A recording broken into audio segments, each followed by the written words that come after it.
أعوذ بالله من الشيطان الرجيم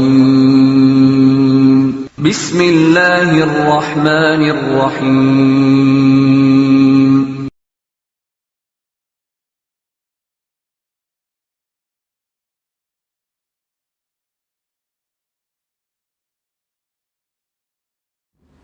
Benar gini ya? Baik.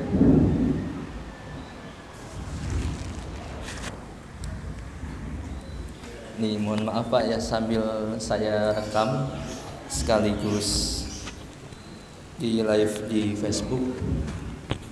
Nanti barangkali bisa bermanfaat untuk yang lainnya juga. Jadi mohon maaf kalau banyak beginiannya ya. Baik, kita akan mulai Bapak dan Ibu. Bismillahirrahmanirrahim. Assalamualaikum warahmatullahi wabarakatuh. Alhamdulillah wassalatu wassalamu ala rasulillah wa ala alihi wa sahbihi wa man walah. Amma ba'du.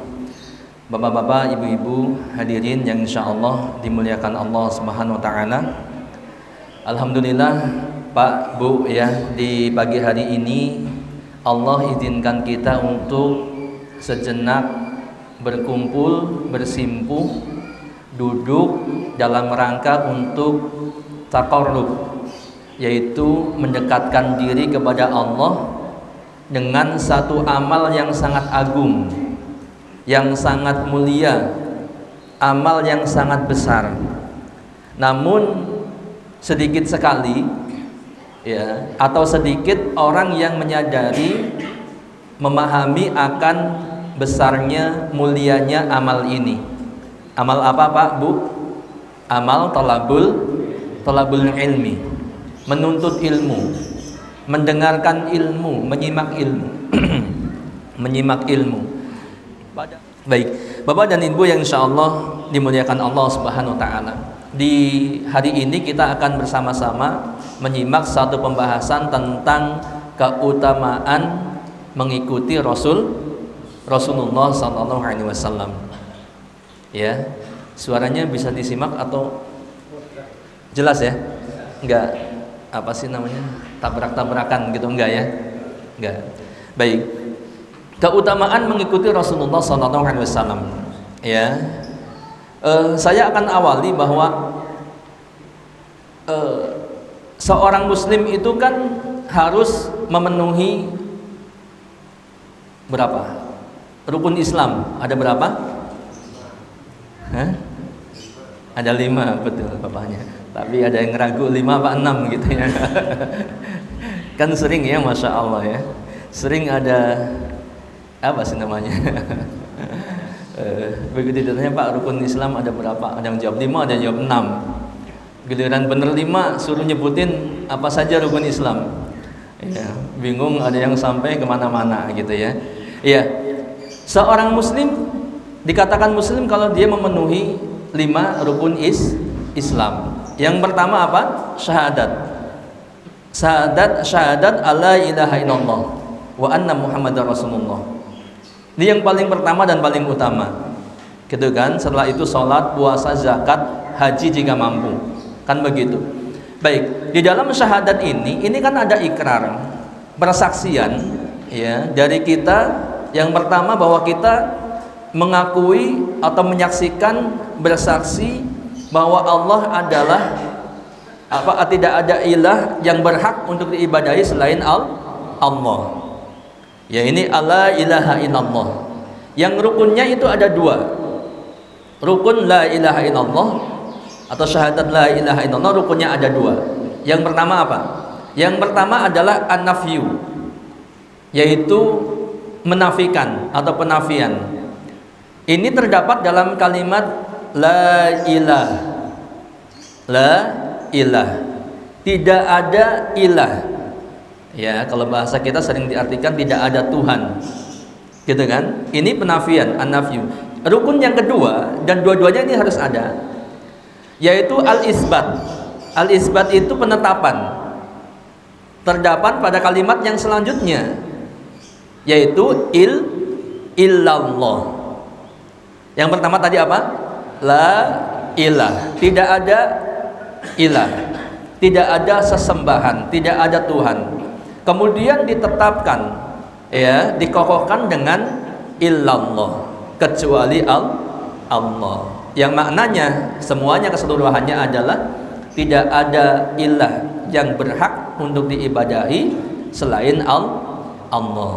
Jadi kalau ada orang menyembah ilah-ilah yang lain selain Allah, ilah tersebut adalah ilah yang batil, ilah yang salah, tidak benar, yang tidak berhak untuk diibadahi. Kemudian syahadat yang kedua apa? Wa asyhadu anna Muhammadar Rasulullah. Begitu kan? Bersaksi bahwa sesungguhnya Muhammad adalah Rasul Allah, utusan Allah, hamba dan utusannya. Kan begitu. Nah, di dalam syahadat wa asyhadu anna Muhammadar Rasulullah ini terdapat kandungan-kandungannya. Ya, yang insya Allah ini sesuai dengan tema yang akan kita bahas. Dan begitu, yaitu keutamaan mengikuti Rasulullah. Artinya mengikuti Rasulullah itu suatu kewajiban bagi seorang muslim, wajib hukumnya, tidak boleh tidak, harus mengikuti Rasulullah Sallallahu Alaihi Wasallam. Ya, nanti ada pertanyaan, bagaimana cara mengikutinya? Ya, cara mengikutinya adalah dengan belajar, dengan menggali, baik belajar secara langsung, membaca buku dan sebagainya. Ya, artinya apa-apa yang kita yakini di dalam Islam, apa-apa yang kita kerjakan atau kita amalkan, baik perkataan maupun perbuatan, dan juga apa-apa yang kita tinggalkan, itu semuanya berdasarkan perintah ataupun mencontoh Rasulullah Sallallahu Alaihi Wasallam. Nah, Bapak Ibu yang berbahagia, syahadat atau persaksian bahwa Muhammad Sallallahu Alaihi Wasallam adalah utusan Allah, Rasul Allah, ini ada 4 kandungan, ya.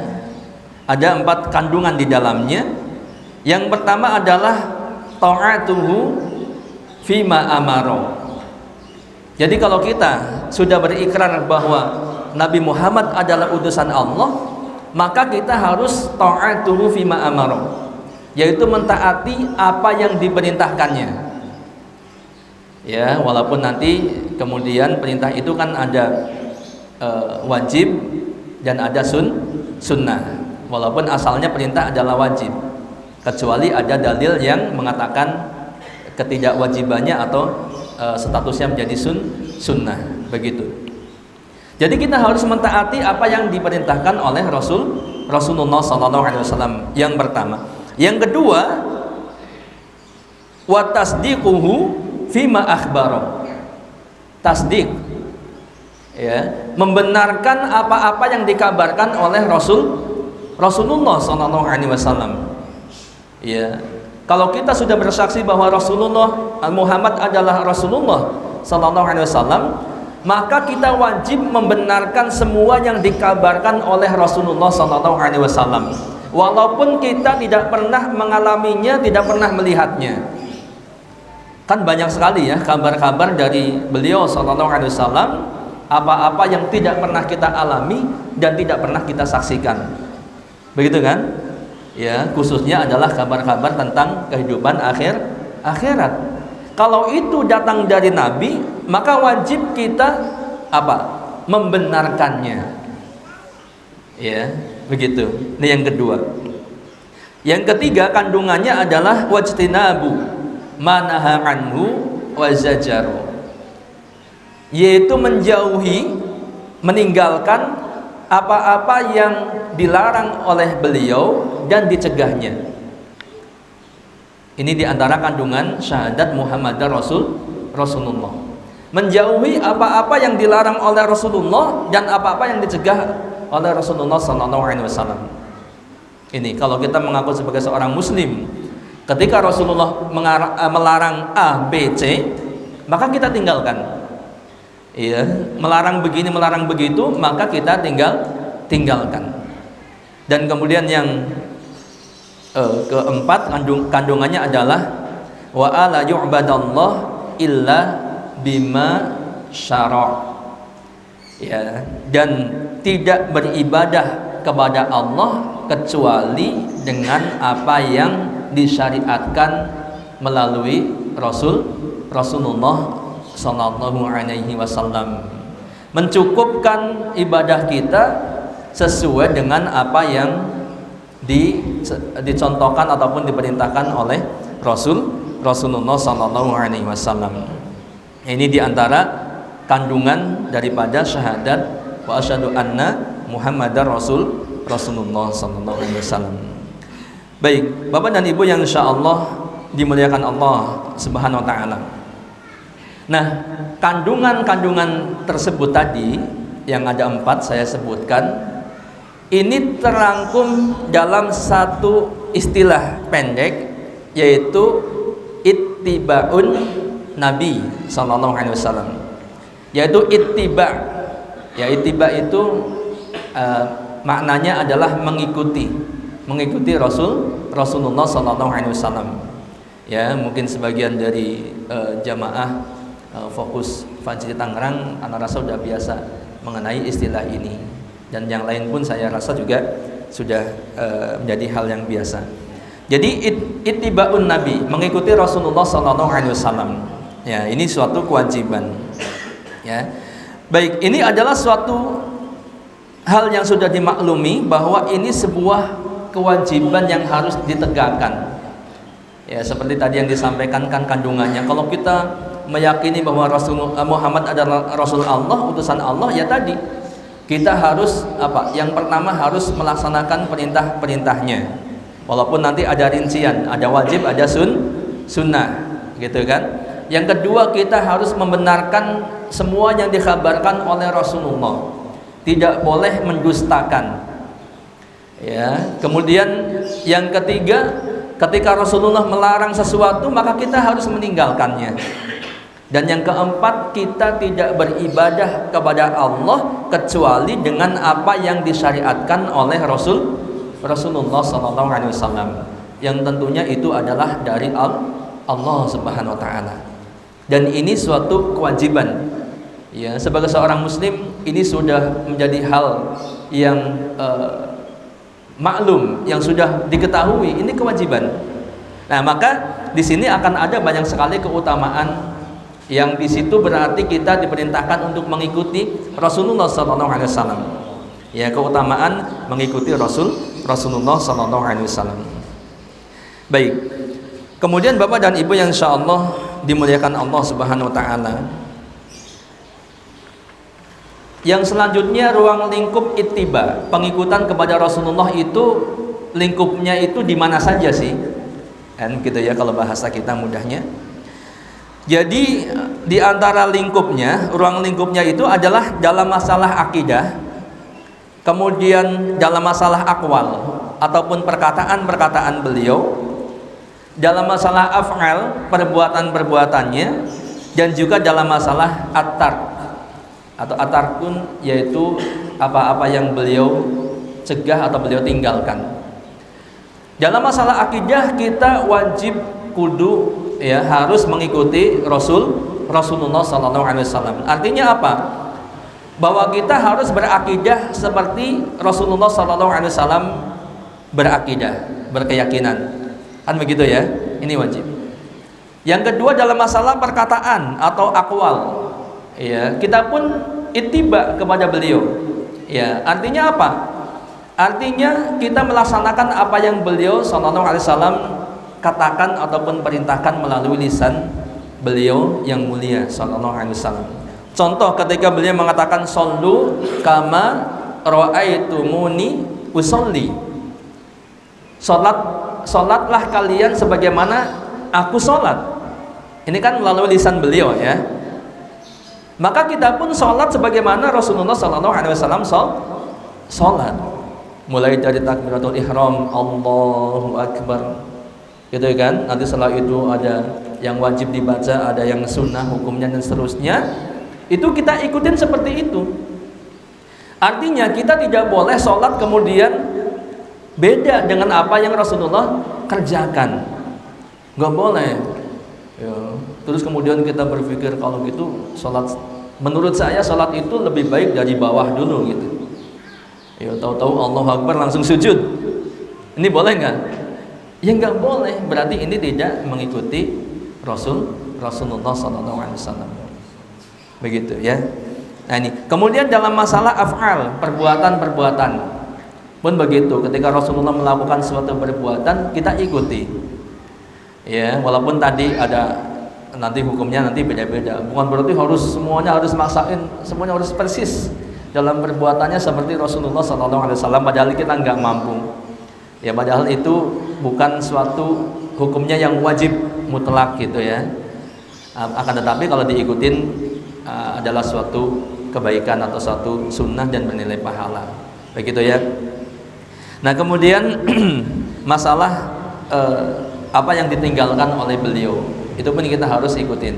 Seperti Rasulullah SAW meninggalkan sholat sunnah, bukan sholat sunnah ya, meninggalkan sholat maksudnya di waktu setelah sholat subuh dan sholat asar, gitu kan nggak ada sholat. Maka kita pun meninggalkan, jangan mentang-mentang lagi baru semangatnya ibadah gitu ya, pada sholat subuh berdiri lagi sholat lagi. Ya pasti tanya sholat apa? Sholat ba'diyah subuh. Nah ini Rasulullah meninggalkan itu, ya. Bahkan itu termasuk waktu yang dilarang untuk sholat, maka kita tinggalkan. Termasuk pada asar pun demikian, yang Rasulullah tinggalkan atau tidak mengerjakan. Ya, baik. Bapak dan Ibu yang insyaallah dimuliakan Allah Subhanahu wa taala. Yang selanjutnya adalah tentang kedudukan dan keutamaan ittiba. Apa tadi ittiba? Mengikuti Rasulullah SAW. Ini mempunyai kedudukan dan keutamaan. Ya. Yang pertama, ittiba atau mengikuti Rasulullah SAW adalah syarat diterimanya ibadah. Ya, syarat diterimanya ibadah seperti kandungan yang keempat tadi. Wa ala yu'badallah illa bima syara'. Dan tidak beribadah kepada Allah kecuali dengan apa yang disyariatkan oleh Rasulullah SAW.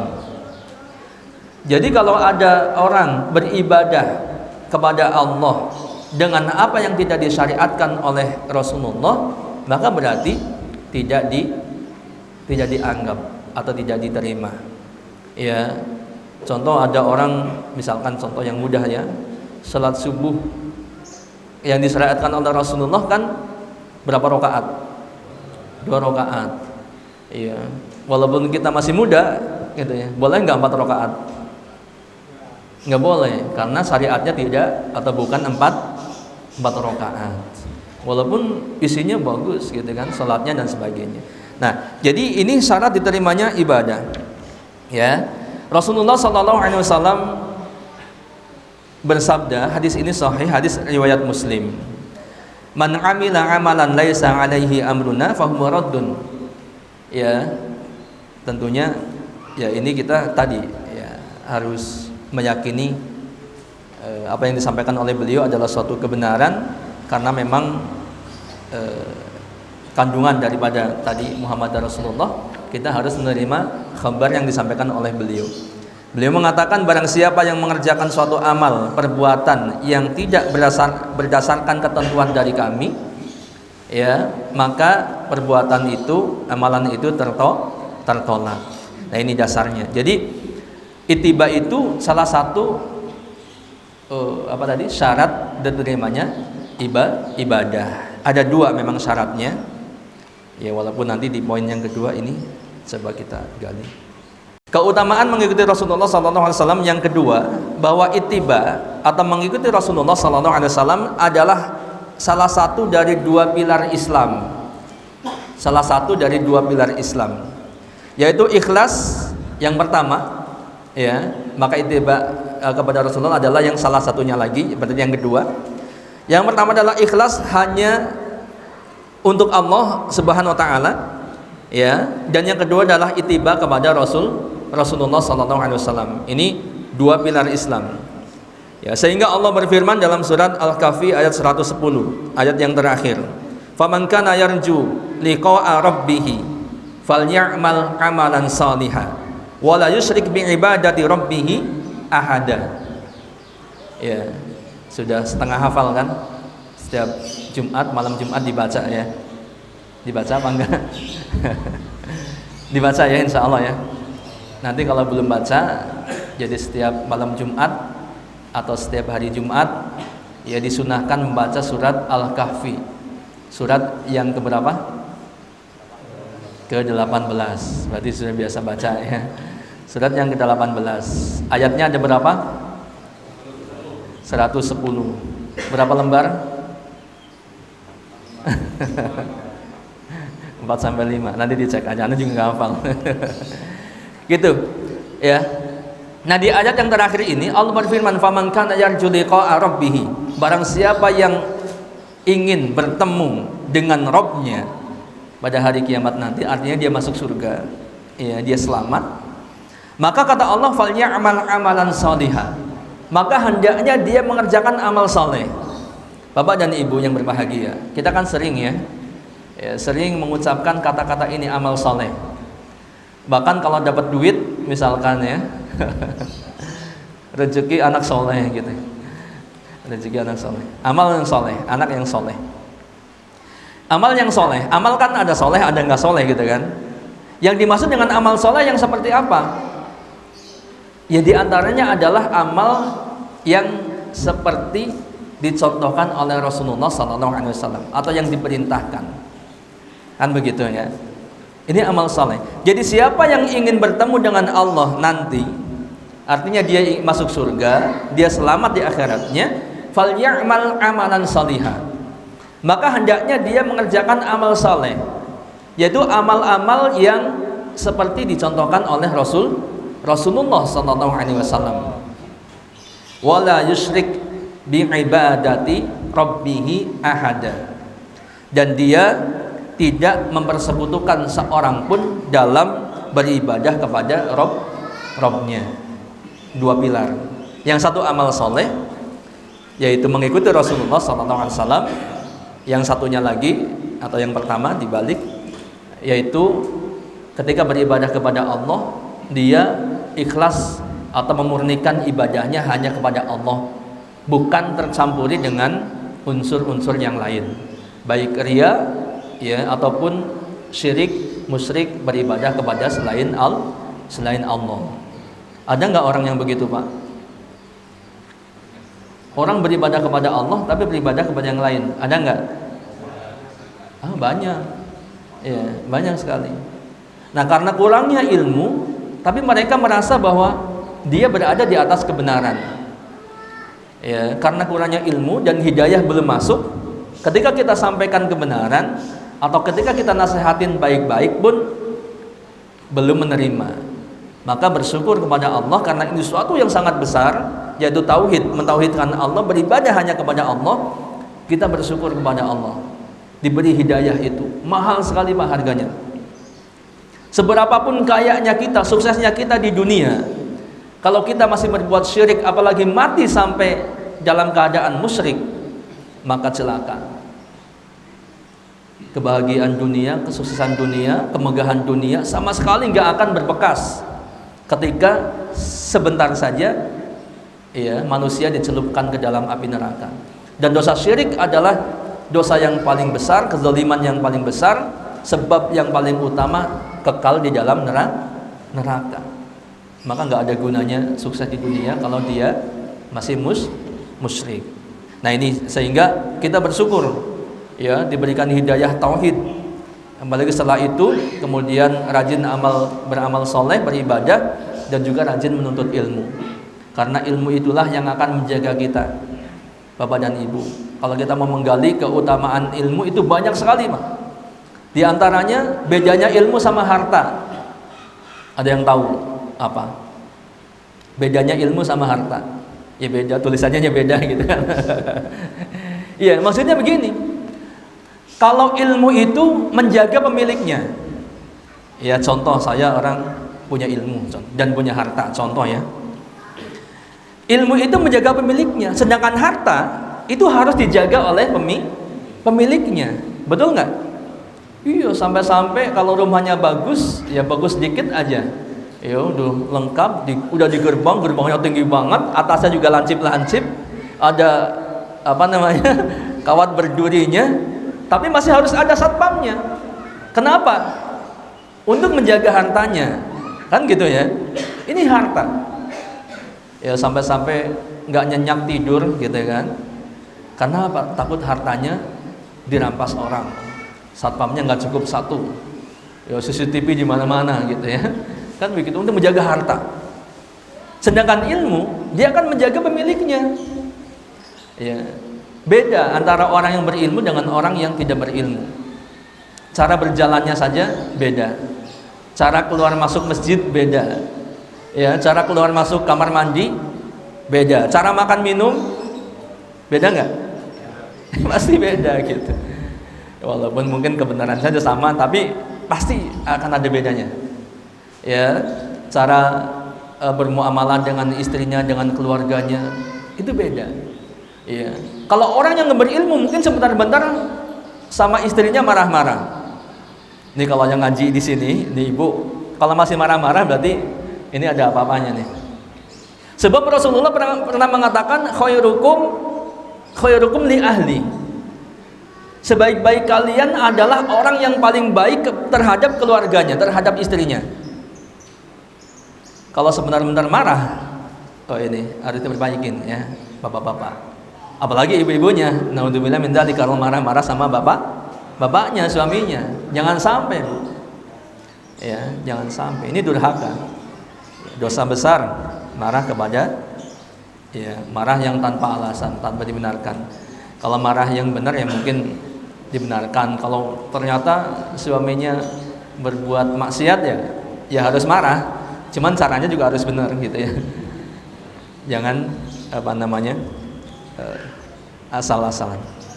Baik, jadi dua pilar ini ittiba. Dua pilar yang utama di dalam Islam. Yang ketiga, keutamaan mengikuti Rasulullah SAW adalah bahwa ittiba merupakan sarana dan sebab masuk surga. Orang yang ittiba berarti dia pengen masuk surga. Tapi sebaliknya, orang yang enggak ittiba, yang kontra dengan Rasulullah, yang tidak mau ngikut Rasulullah, berarti dia tidak pengen masuk surga. Dalam bahasa hadis dikatakan aba, enggan, enggak mau masuk surga. Walaupun lisannya enggak menyebutkan saya enggak mau masuk surga, enggak nyebutin itu. Ya, diam. Tapi ketika dia tidak mengikuti Rasulullah, tidak berittiba kepada Rasulullah, berarti dia enggak mau masuk surga. Walaupun nggak pernah ngomong, gitu ya. Kenapa? Rasulullah SAW bersabda, "Kullu ummati yadkhulunal jannah illa man aba." Semua umatku akan masuk surga kecuali yang enggan. Ya, kemudian para sahabat itu bertanya, ya, "Wa man ya'ba?" Siapa yang enggan itu wahai Rasulullah kalau bahasa kita? Qala, kemudian beliau bersabda, "Man ata'ani dakhalal jannah wa man asani waqad aba." Ya, faqad aba. Wa man asani faqad aba. Kata Rasulullah, siapa yang mentaati aku dakhalal jannah, dia masuk surga. Dia termasuk yang disebutkan semua umatku masuk surga. Siapa mereka yang mentaati Rasulullah sallallahu alaihi wasallam? Wa man asani faqad aba. Dan barang siapa yang bermaksiat kepadaku, ya, yaitu tadi kontra dengan Rasulullah atau tidak sejalan dengan Rasulullah atau menyelisihi Rasulullah sallallahu alaihi wasallam atau menantang Rasulullah atau mendustakan Rasulullah, maka faqad aba. Sesungguhnya dia enggan masuk surga. Kan begitu. Jadi ittiba, mengikuti Rasulullah SAW adalah sarana untuk masuk surga. Pengen Pak masuk surga? Nggak ada orang yang nggak pengen. Sebejat-bejatnya orang pasti pengen masuk surga. Pasti. Ya. Preman, ada preman di sana tuh, nggak tahu di mana ada preman apa enggak. Di pasar-pasar yang kerjaannya mabok, kerjaannya malak, kerjaannya apalah gitu ya, nggak pernah sholat dan sebagainya. Kalau ditanya, Pak, besok kalau mati pengen masuk surga, masuk neraka? Oh, nggak ada yang bilang masuk neraka, karena tahu gitu ya. Globalnya semua orang tahu surga dan neraka, baik dan buruk, betul nggak? Globalnya tahu. Ya walaupun rinciannya nggak tahu. Bahwa surga itu tempat kebaikan, neraka itu tempat siksaan. Nggak ada yang mau nggak ada yang mau masuk neraka. Semuanya pasti mau masuk surga. Sampai pelacur yang di jalanan pun pasti pengen masuk surga, gitu ya. Dan di dalam ittiba kepada Rasulullah ada jaminan masuk surga. Alhamdulillah ini ya. Baik. Kemudian yang selanjutnya yang keempat, ittiba adalah dalil ataupun bukti mahabbah. Apa mahabbah, Pak? Bu? Mahabbah itu bukan pelet mahabbah. Ya, mahabbahnya sama. Cuman bukan, kalau di ini suka ada pelet mahabbah gitu ya. Maharnya sekian. Itu suka ada aja di Facebook yang nongol begituan ya. Maksudnya ittiba adalah bukti mahabbah, kecintaan kita kepada Allah, mahabbah kepada Allah. Jadi kalau kita mengaku mencintai Allah, ini juga sama nih, ya seperti ditawarkan masuk surga, mau apa enggak? Pasti mau. Orang sebejat apapun kalau ditanya, Bapak cinta Allah enggak? Pasti akan bilang cinta, betul enggak? Tapi perlu bukti, gitu. Nah, di dalam ittiba ini salah satu buktinya mengikuti Rasulullah, salah satu bukti bahwa kita mencintai Allah. Ya, Allah berfirman, "Qul in kuntum tuhibbunallah fattabi'uni." Katakanlah, jika kalian mencintai Allah, fattabi'uni, maka ikuti aku. Nah, Rasulullah SAW diperintahkan oleh Allah untuk menyampaikan kepada umatnya, kalau kalian mencintai Allah, maka ikuti aku. Ikuti siapa? Rasulullah. Ya, maka berittiba kepada Rasulullah. Ya, maka kata Allah, yuhibbukumullah wa yaghfir lakum dzunubakum wallahu ghafurur rahim. Niscaya Allah akan mencintai kalian dan mengampuni dosa-dosa kalian, dan Allah Maha Pengampun lagi Maha Penyayang. Kalau kita mengaku cinta Allah, maka kita harus mengikuti Rasulullah SAW. Ya, dalam banyak hal, dalam semua hal. Ya kalau dalam hal-hal yang mubah yang bukan ibadah, ya silakan saja. Ya, misalkan mau bikin apa yang tidak ada kaitannya dengan agama, ya boleh gitu ya. Kerjaan misalkan tidak harus seperti Rasulullah SAW. Tapi dalam mencari rizkinya atau mendapatkan harta dari kerjaan itu harus mengikuti Rasulullah, karena ada aturannya, ada batasan-batasannya, kan begitu ya. Artinya tidak boleh mengambil yang bukan haknya, ya tidak boleh transaksi riba misalkan, kan begitu ya. Ini harus mengikuti Rasulullah SAW. Yang kelima, ittiba atau mengikuti Rasulullah SAW adalah sarana yang paling nyata untuk dapat menumbuhkan kecintaan kepada Rasulullah SAW. Kalau tadi kepada Allah, yang kedua atau yang selanjutnya setelah kepada Allah, di sini poin yang keenam dari kesemuanya, yaitu ittiba itu sarana yang paling nyata untuk menumbuhkan cinta kita kepada Rasulullah SAW. Ya, di zaman ini banyak sekali Bapak dan Ibu, ya orang-orang yang baik mengucapkan suatu ucapan atau perbuatan, ya, agar dia bisa mencintai Rasulullah SAW, agar lebih mencintai Rasulullah. Misalkan entah dia bikin nyanyian ya tentang Rasulullah SAW, misal, atau dengan ucapan-ucapan dengan syair dan sebagainya. Padahal ada satu sarana yang paling utama untuk menumbuhkan cinta kita kepada Rasulullah SAW, yaitu ittiba. Betul nggak ini? Pasti betul kan? Betul nggak? Mengikuti Rasulullah SAW adalah sarana yang nyata, bentuk amal yang nyata atau perbuatan yang nyata bahwa kita ingin menumbuhkan memupuk cinta kita kepada Rasulullah sallallahu alaihi wasallam. Ya mau sehebat apapun dia nyanyi tentang Rasulullah, kalau amalannya tidak mengikuti Rasulullah sallallahu alaihi wasallam, maka tidak akan benar. Ya. Tapi ini walaupun antum nggak bisa nyanyi, kan begitu ya, pasti akan menumbuhkan cinta kepada Rasulullah sallallahu alaihi wasallam. Ini dulu ya, kayaknya kayak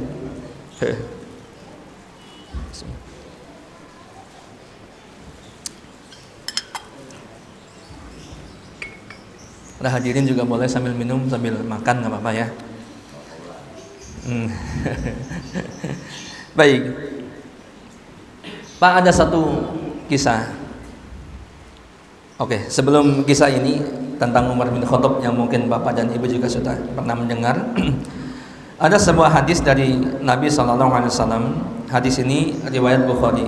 Hadisnya sahih Bapak dan Ibu.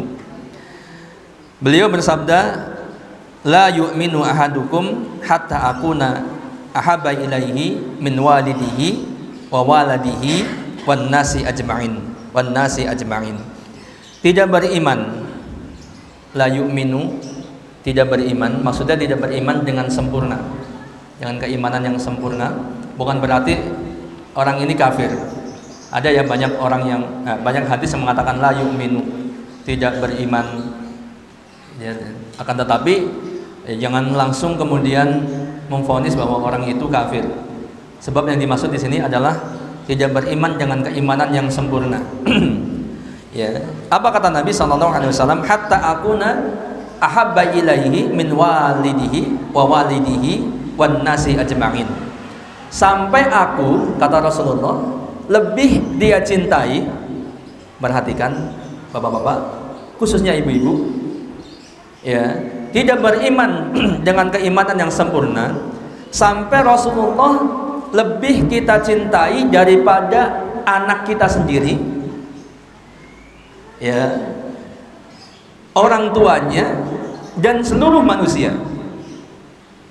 Ini perhatikan ya, sampai kepada kadang-kadang kita lebih mementingkan anak daripada diri kita, betul nggak? Makanya disebutkan di sini ya, oh di sini dikatakan orang tuanya pun begitu ya. Sampai-sampai kita kalau ada orang tua kita disakitin atau apalah, pokoknya kita sangat cinta kepada orang tua kita. Tapi Rasulullah katakan tidak beriman dengan keimanan yang sempurna sampai kita mencintai beliau lebih daripada mencintai orang tuanya, mencintai anaknya, dan mencintai seluruh manusia. Sampai-sampai diri kita sendiri. Ya, sampai-sampai diri kita sendiri, kita harus lebih mencintai Rasulullah daripada diri kita. Pernah Pak, suatu ketika Umar bin Khattab ya mengatakan kepada Rasulullah SAW, kalau bahasa kita ya, kita katakan kurang lebihnya begini, ya Rasulullah, wahai Rasulullah, sungguh engkau adalah orang yang paling aku cintai dari semua manusia, dari kecuali diriku. Ya, maksudnya Umar bin Khattab radhiyallahu anhu mengatakan Rasulullah itu orang yang paling dia cintai daripada semua manusia kecuali dirinya. Maka apa kata Nabi SAW? La, enggak begitu. Ya, enggak begitu. Kata Nabi di sini katakan, waladhi nafsi biyadihi, demi zat yang jiwaku ada di tangannya, demi Allah. Ya, kata Rasulullah ini, hatta akuna ahabba ilaika min nafsika, ya, sampai aku lebih engkau cintai daripada dirimu. Ya, sampai diri kita pun tidak boleh lebih dicintai daripada kepada Rasulullah SAW. Ya, ini Bapak dan Ibu yang berbahagia. Nah, di sini tadi ittiba itu menumbuhkan rasa cinta kepada Rasulullah. Jadi kalau kita pengen merealisasikan hadis ini, ya, tidak beriman salah seorang dari kalian sampai aku lebih dicintai daripada orang tuanya, daripada anaknya, dan daripada seluruh manusia termasuk dirinya,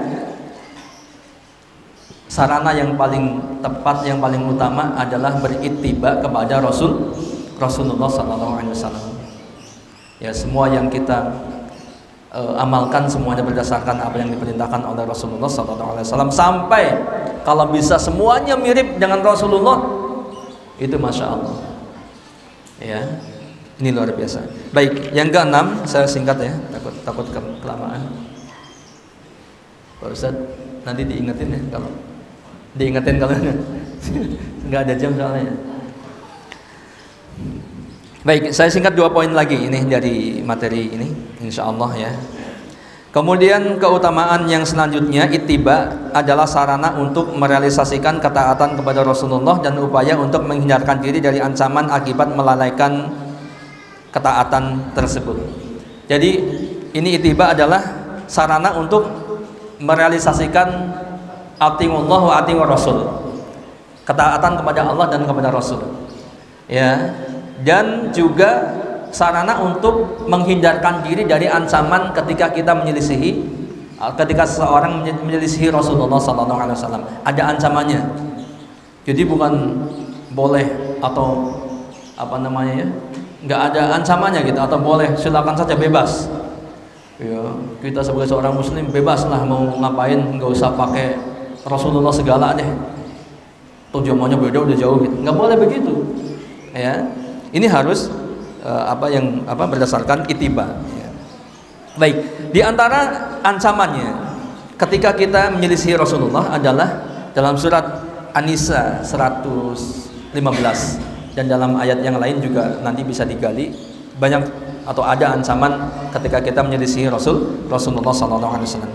Wa may yushaqiqir rasul min ba'di ma tabayyana lahul huda wa yattabi' ghayra sabilil mu'minin nuwallihi ma tawalla wa nuslihi jahannam wa sa'at masira. Dan barang siapa yang menentang Rasul, ya, menentang Rasul, tidak sejalan dengan Rasul, menyelisihi Rasul sesudah jelas kebenaran baginya dan mengikuti jalan yang bukan jalannya orang-orang mukmin, kata Allah, kami biarkan orang itu leluasa terhadap kesesatannya itu, ya, dan kami masukkan dia ke dalam jahanam, dan jahanam itu seburuk-buruknya tempat kembali. Jadi menyelisihi Rasulullah ancamannya jahanam. Ini ngeri apa ngeri? Jadi nggak boleh sembarangan. Tadi contoh misalkan ada orang membuat amalan keutamaan sholat atau sholat anu, padahal tidak pernah dikatakan oleh Rasulullah, tidak pernah dicontohkan, bahkan dikerjakan pun tidak. Tapi kemudian membuat, gitu ya. Maka ini tidak boleh. Sebab terancam begitu. Ya, terancam. Karena apa? Karena semuanya sudah beres. Di dalam Islam itu semuanya sudah sempurna. Sampai beliau wafat semuanya sudah lengkap. Al-yauma akmaltu lakum dinakum wa atmamtu 'alaikum ni'mati wa raditu lakumul islama dinan. Baik, kemudian yang ketujuh, yang terakhir, ittiba adalah salah satu sifat yang melekat dengan sangat kuat pada diri seorang atau pada diri kaum mukminin. Jadi kalau kita mengaku sebagai seorang yang beriman, maka sifatnya itu harus ittiba, harus tunduk patuh kepada Rasulullah SAW. Ada satu penafsiran dari surat An-Nisa ayat 65. Fala wa rabbika la yu'minuna hatta yuhaqqimuka fima shajara bainahum tsumma la yajidu fi anfusihim harajan mimma qadaita wa yusallimu taslima. Maka demi Rabbmu, mereka tidaklah beriman hingga mereka menjadikan kamu hakim. Kamu di sini siapa? Rasulullah sallallahu alaihi wasallam. Ya, sampai mereka menjadikan kamu hakim, pemutus perkara terhadap perkara yang mereka perselisihkan. Kemudian mereka tidak merasa dalam hati mereka suatu keberatan terhadap putusan yang kamu berikan, dan mereka menerima dengan sepenuhnya. Dikatakan fala wa rabbika la yu'minuna. Orang yang seperti ini, yang tidak menerima putusan Rasulullah, dia dikatakan la yu'minuna, tidak beriman. Ya, sampai-sampai ada satu kisah,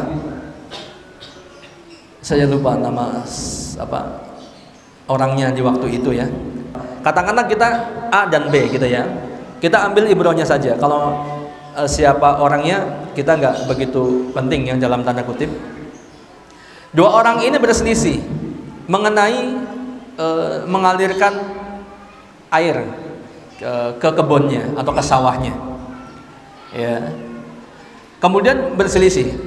Yang masing-masingnya itu merasa berhak ya untuk tadi mengalirkan air ke dalam kebunnya atau ke sawahnya. Berselisih masing-masing. Sehingga kedua orang ini kemudian menghadap Rasulullah. Ya, menghadap Rasulullah. Maka Rasulullah SAW memutuskan bahwa yang berhak adalah si B, gitu ya.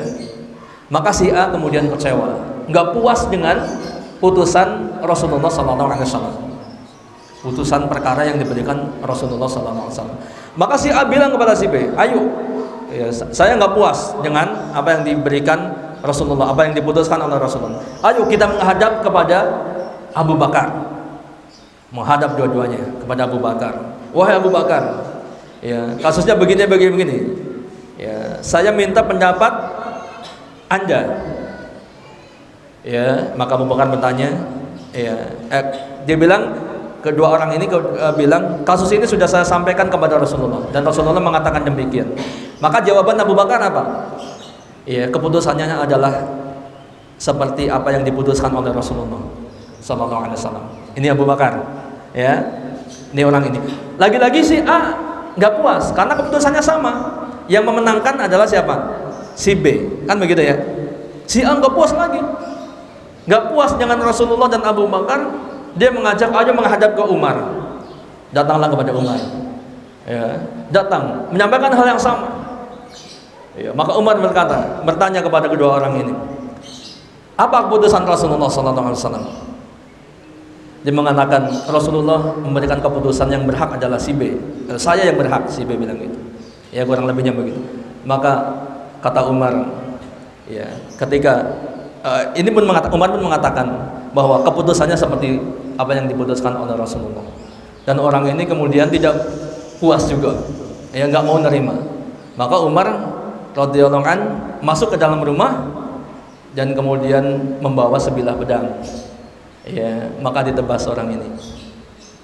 Karena Umar mengerti bahwa la yu'minuna, tidak beriman, ya, orang-orang yang tidak tadi, ya, tidak ridho dengan apa yang diputuskan oleh Rasulullah SAW. Ini kita bisa